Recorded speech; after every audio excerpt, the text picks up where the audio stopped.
Hey guys, it's JJ. Welcome to my Madden 23 franchise. For this franchise, I thought a long time about it and which team I wanted to take, but I have finally settled on the Houston Texans. The other team that I was considering in the final stages would have been the Chicago Bears, but I already did a NFC North franchise a couple of years ago. So yeah, the Texans have a pretty bad roster. There's a couple of star players on the top there, but they're aging.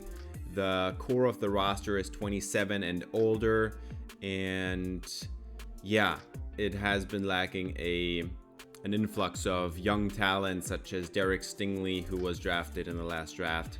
But let's go through it. Post Deshaun Watson, we have Davis Mills as the starting quarterback, who is kind of a bridge quarterback, although EA declares him the future starter.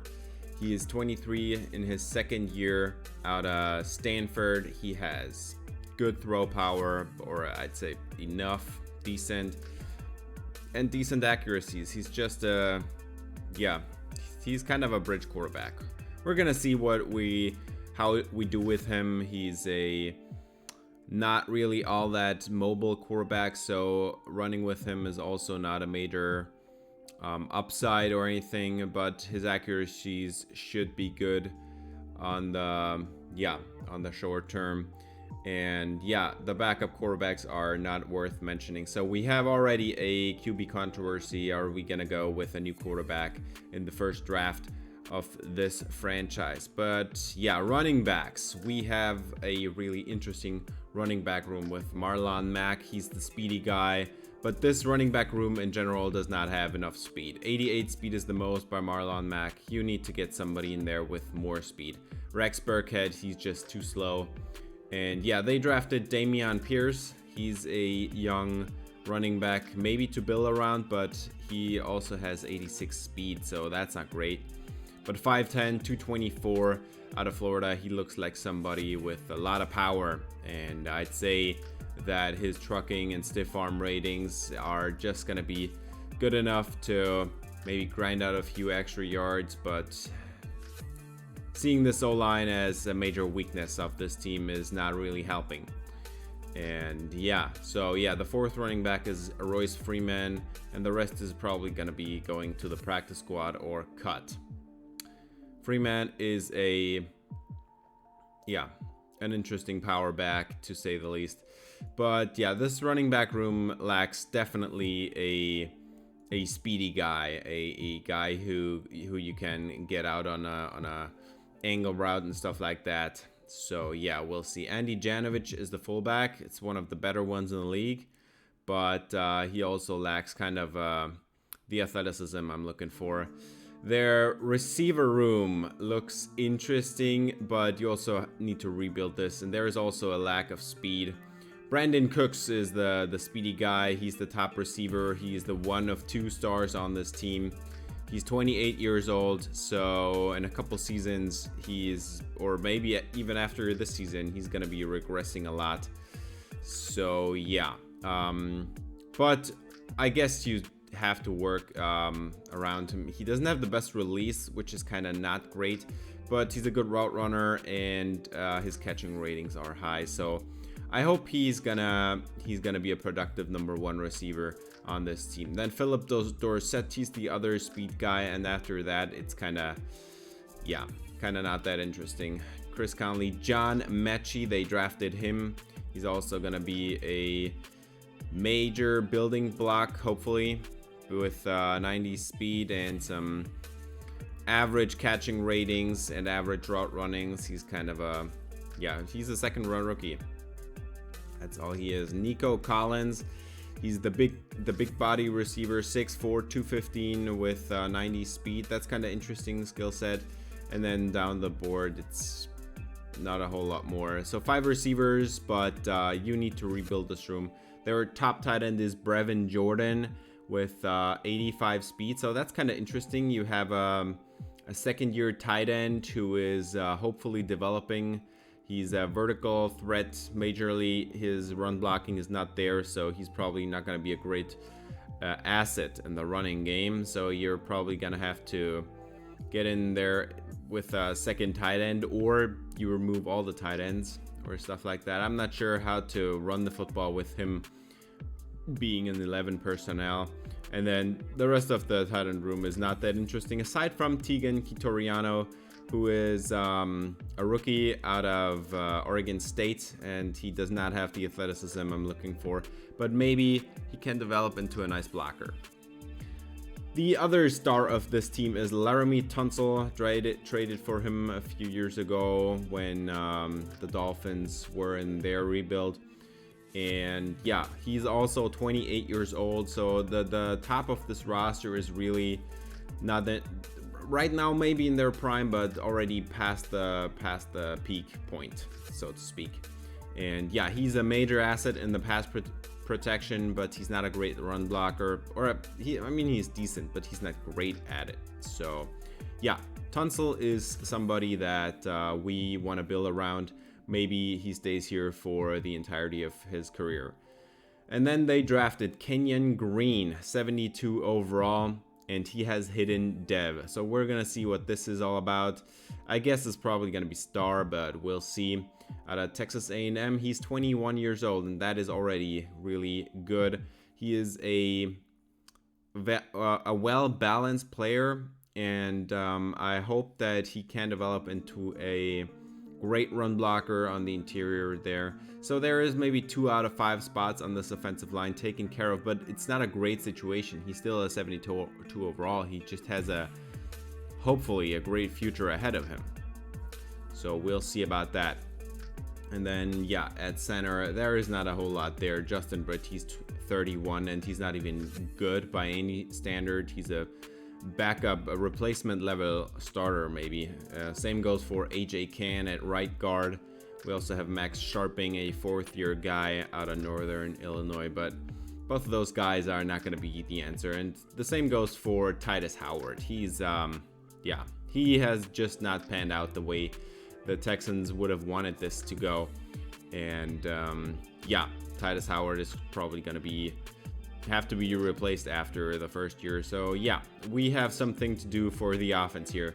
And then same goes for defense. We already have the best player here on the top. Here is Jerry Hughes, but he's 34. Same with Mario Addison. And then yeah, a couple 27, 28-year-olds that are not as great. The good younger guy is Jonathan Grenard, and he has not the great acceleration that you hope for in a young edge rusher here.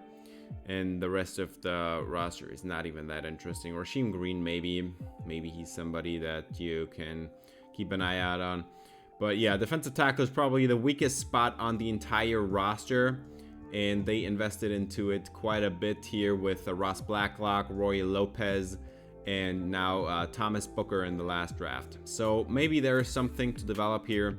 Booker is he's 22. He has normal dev, but I think he's gonna be a good run blocker in maybe a year down the road. He already has 67 block shedding. You can get that up to 75 maybe within a year. So yeah, we'll see. And for the other guys, you're probably gonna have to draft somebody new or replace somebody here. And then for linebackers, there's a bunch of guys that is just not all that interesting. I guess the 2 interesting guys are Christian Kirksey here and Christian Harris. Harris being the star linebacker from Bama, and he's 21 years old. He's normal dev, but he has 90 speed, 93 excel, so he's gonna fly all over the field. 63 zone coverage, that's a starting point at least, so you have something to go on here. And I really look forward to having Christian Harris out on the field as well. And Tay Davis, he is 5th-year guy. He's not going to develop into anything anymore. And same goes for all the right outside linebackers. They are just replacement level starters. Maybe somebody here gets the opportunity to get a few picks and some dev, but I'm not all that interested in all those linebackers. Cornerback is the strongest position on the roster, I'd say. Steven Nelson, Desmond King, Derek Stingley. You have your top 3 cornerbacks here. Derek Stingley is probably gonna be the future superstar of this team. He's 21-year-old, a rookie out of LSU. He has hit in dev, of course. I expect it to be at least superstar, hopefully X Factor. And yeah, 93 speed, 93 agility, 92 excel, 91 jumping, 78 man coverage and press. His zone is kind of lacking a little bit, but he's gonna be fine. He's gonna be one of the best corners in the league, hopefully. And then yeah, down the board you have a slow looking actually nobody is all that slow. This is kind of an interesting defensive back field here with Tavier Thomas, Kendall Sheffield, Fabian Moreau. So you're a 6 deep at corner, even 7 deep I'd guess with Yedam. But yeah, and then the rookie safety here, Jalen Petre with hidden dev, but he's 23. He's kind of an older guy, and yeah, he comes out of Baylor, and he has great athleticism, and yeah, his coverage abilities are kind of a mess here. 67 zone coverage. I guess you can get it up to 75 within a year, but you have to keep working on these coverages a lot, I guess. And then yeah, 30-year-old Terrence Brooks, he's just a backup. He's not gonna be anything special. And then Eric Murray, kind of a replacement level starter here at strong safety as well. And Grayland Arnold. So with Arnold and Steven Nelson, I have 2 former Eagles that were on my last year's Eagles rebuild. That is still gonna continue after this Texans rebuild starts. So yeah, that's kind of interesting. And then Kaimi Fairbairn with 96 kick power and Cameron Johnson with 95 kick power. So yeah, draft pick wise, we have 2 first-round picks this year with one from the Cleveland Browns here with Deshaun Watson, and that's kind of fun. So yeah, we have something to build around. We also get an extra 3 from Cleveland, so we have 5 picks in the first 3 rounds. That's really good. And then yeah, a couple 7th round picks here with one being from Seattle.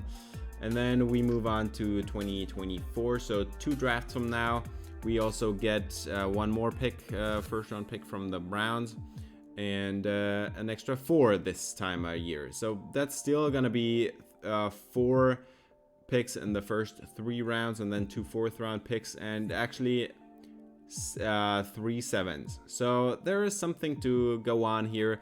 I like to have a nice slate of picks here to start the rebuild and get some young talent in here, because you can see the top of the roster is kind of